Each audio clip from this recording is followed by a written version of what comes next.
Distribuição percentual dos óbitos de crianças menores de 1 ano de idade, por faixa etária, na população residente em determinado espaço geográfico, no ano considerado. Refere-se à definição do indicador? Não é uma questão fácil. Se não estudarmos, não teremos nenhuma noção de qual resposta será. Pois, lendo as alternativas, taxa de mortalidade infantil, razão de mortalidade infantil, coeficiente de mortalidade em menor de 1 ano, mortalidade proporcional por idade em menores de 1 ano de idade, parecem todas iguais para quem não estudou. Mas, vamos lá. Então, o enunciado relaciona os óbitos em crianças menores de 1 ano de idade por faixa etária na população residente em espaço X no ano em questão. E o que vem a ser taxa de mortalidade infantil ou coeficiente de mortalidade infantil? Então, taxa de mortalidade ou coeficiente de mortalidade é a mesma coisa. Nós vimos ali na questão que existe taxa de mortalidade e coeficiente de mortalidade. São sinônimos. A taxa de mortalidade ele vai estimar o risco de morte dos nascidos vivos durante o seu primeiro ano de vida. Conceito: número de óbitos menores de 1 ano de idade por 1.000 nascidos vivos na população residente em determinado espaço geográfico no ano considerado. Número de óbitos menores de 1 ano por 1.000 nascidos na população residente em determinado espaço geográfico no ano considerado.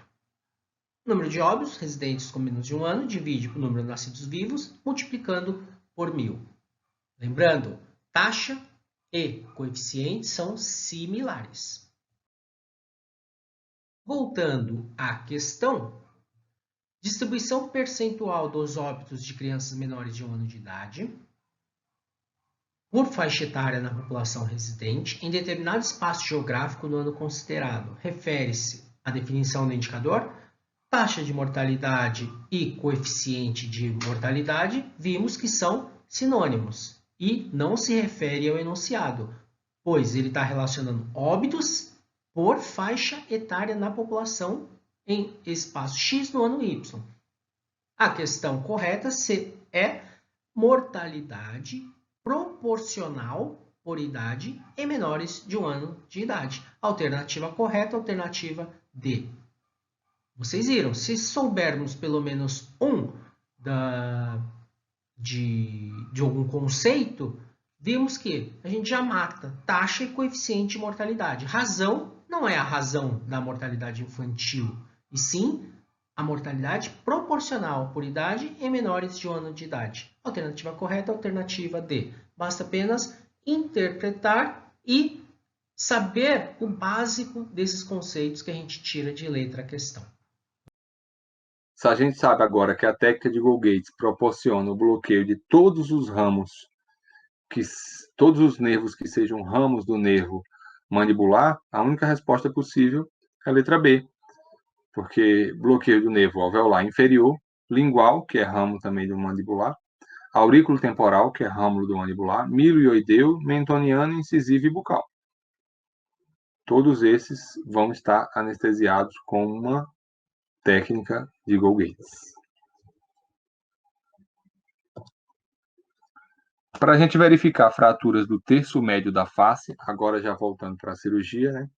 Para a gente verificar fraturas do terço médio da face, a radiografia de escolha deve ser Towne, Watters, panorâmica, Up the Grave ou Hertz. Pessoal, dessas aí, a única alternativa possível para fratura de terço médio de face é a letra B, radiografia de Watters, tá? Towne é para côndilo da mandíbula.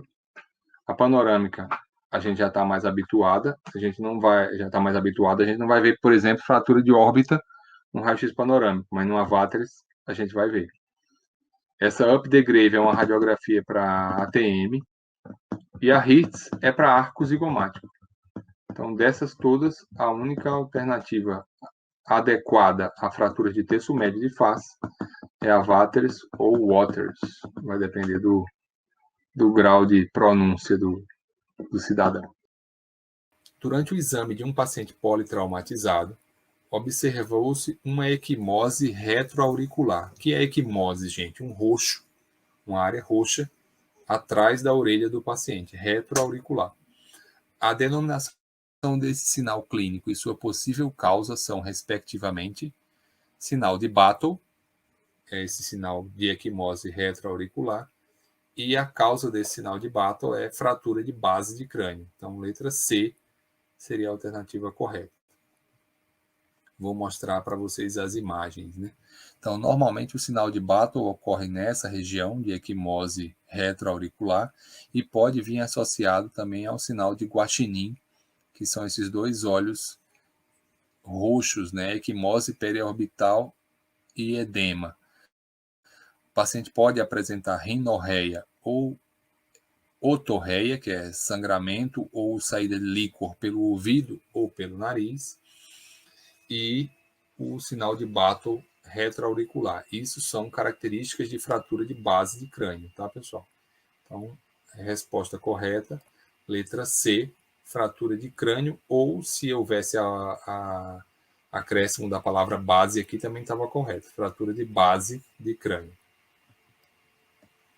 A classificação de Pell e Gregory para a inclusão dos terceiros molares é muito utilizada no meio da especialidade de cirurgia. Considerando essa classificação e suas correlações, assinale a alternativa opção correta.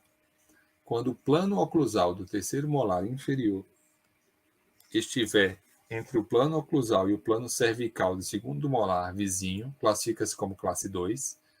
Quando a metade da coroa de um terceiro molar estiver coberta pela porção anterior do ramo mandibular, classifica como classe 2.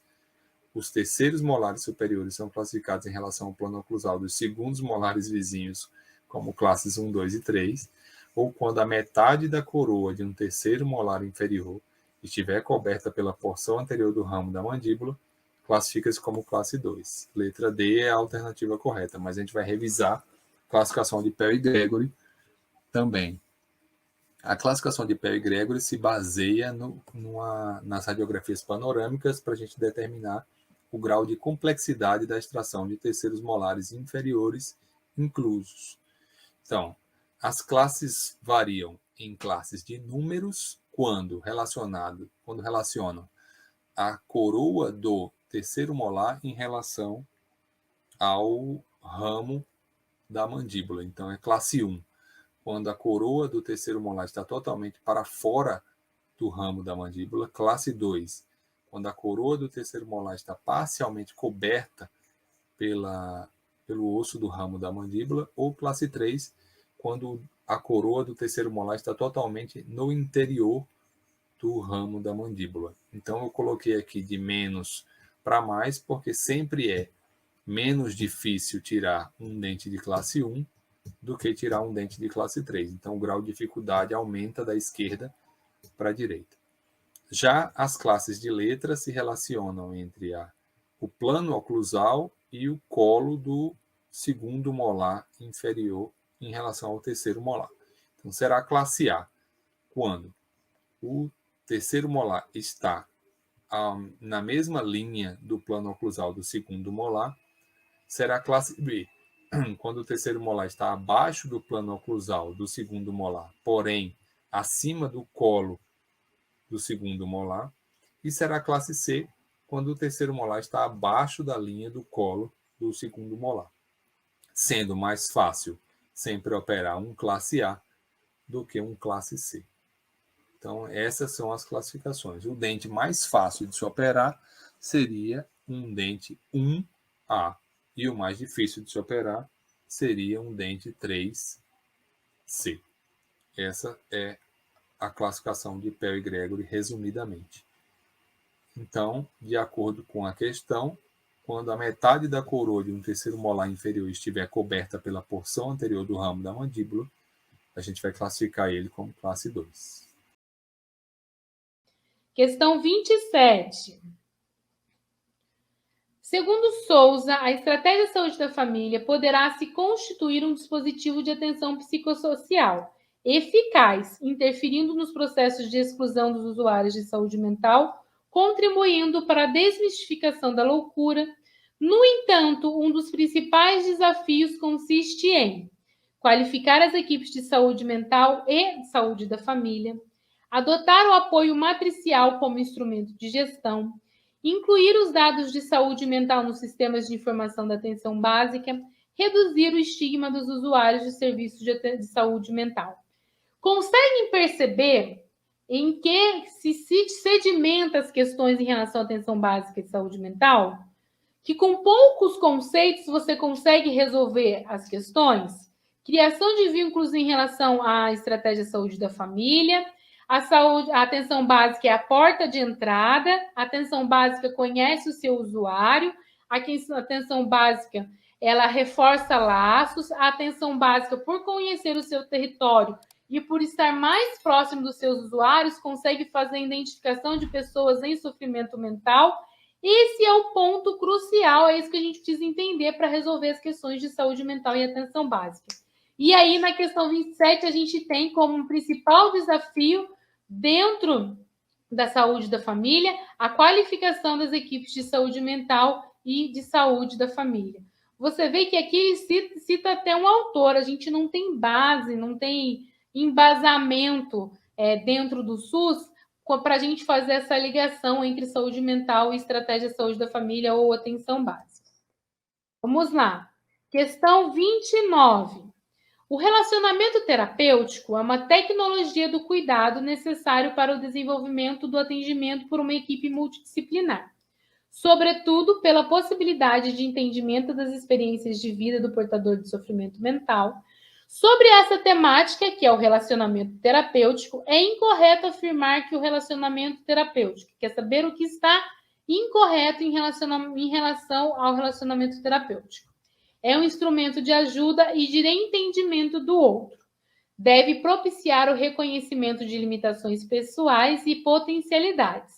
É um instrumento exclusivo de cuidado das necessidades psicossociais do portador de sofrimento mental. Fornece a possibilidade para a troca de experiências, saberes e saneamento de dúvidas relativas ao tratamento. A alternativa incorreta em relação ao relacionamento terapêutico, que é um instrumento exclusivo de cuidados das necessidades psicossociais do portador de sofrimento mental. Não é exclusivo no cuidado das necessidades psicossociais. O relacionamento terapêutico pode ser utilizado em diversas áreas dentro da enfermagem. O relacionamento terapêutico ele é realizado em relação à gestante, ao idoso, e não especificamente ou exclusivamente às necessidades psicossociais do portador de sofrimento mental. É utilizado ao indivíduo alcoólatra, ao indivíduo que faz uso de drogas. Relacionamento terapêutico é um instrumento de criação de vínculo, de tecnologia de cuidado, certo? A integração da saúde mental à atenção primária sempre foi um desafio para a política de atendimento à saúde no Brasil. Um novo modelo, entretanto, surgiu como importante instrumento para essa integração, oportunizando um tipo de cuidado colaborativo entre saúde mental e atenção primária, em um processo de construção compartilhada entre duas ou mais equipes, criando uma proposta de intervenção pedagógico-terapêutica ao paciente. Esse conceito corresponde ao processo de... Qual que é o conceito? Instrumento de integração entre saúde mental e atenção primária, através de um processo de construção compartilhada entre duas equipes ou mais, criando uma proposta de intervenção pedagógica terapêutica ao paciente com sofrimento mental. Aqui ele está perguntando para você, como é que chama o processo onde duas equipes elas conversam e elas se relacionam para que elas possam intervir em um determinado paciente. Como é que chama esse processo de conversa entre duas equipes diferentes? Pode ser uma equipe de saúde da família e uma equipe do NASF, é isso que ele está perguntando para você. O conceito corresponde ao processo de cadastramento, referenciamento, gerenciamento ou matriciamento. Gente, alternativa A, B e C, nada a ver, tá? A resposta correta é matriciamento, e esse é justamente a denominação de matriciamento, né? Que é um instrumento para integração e oportunização de um cuidado colaborativo entre não só a saúde mental, né? Mas entre uma doença específica na atenção primária, um processo de construção compartilhada entre duas ou mais equipes, criando uma proposta de intervenção nesse paciente, que não necessariamente é da saúde mental. Pode ser uma construção compartilhada entre um outro tipo de paciente e atenção básica.